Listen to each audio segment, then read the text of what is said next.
మీనన్కి భార్యలా నటిస్తున్న మీరా మీనన్ ఇంటి ముందు మీడియా ప్రత్యక్షమవుతుంది. ఏంటి మిమ్మల్ని మీరా మీనన్ రమ్మన్నారా అంటుండగా లేదు అంటారు మీడియా వాళ్ళు. మరెందుకు వచ్చారు అంటుండగా మీరా గారి హస్బెండ్ పిలిచారు అనడంతో మీననా అని అడుగుతుంది జేడి. లేదు అని మీడియా వాళ్ళు చెప్పేలోపే అక్కడికి ఒక కార్ వచ్చి ఆగుతుంది. కార్లో నుండి వేషంలోనున్న ఒక వ్యక్తి పెంటమ్మా పెంటమ్మా అంటూ కార్ దిగుతాడు. దాంతో జేడీకేడి అక్కడున్న మీడియా అందరూ షాక్ అవుతారు. మీడియా ముందుకు వెళ్ళి నా పేరు పుల్లమ్మ, వీడి పేరు ఎంకమ్మ, నా బామ్మర్ది, ఇది నా పెళ్ళాం పెంటమ్మ అని మీడియా వాళ్ళకి పరిచయం చేస్తాడు మారువేషంలో ఉన్న మీనన్.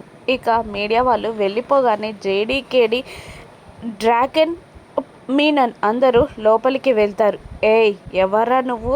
నేనే కంచుని, నేనే మోసాలు చేసేదాన్ని, నాతోనే మోసమా? ఎవరా నువ్వు అని డ్రాగన్ మారువేషంలో ఉన్న మీనన్ మీదకి వెళ్తూ ఉండగా అసలు ఆట మొదలుపెట్టిందే వీడు కదా మీనన్ అని జేడి అనగానే జేడి గుర్తుపట్టినందుకు షాకింగ్గా చూస్తూ కాలు మీద కాలు వేసుకొని కుర్చీలో కూర్చుంటాడు మీనన్.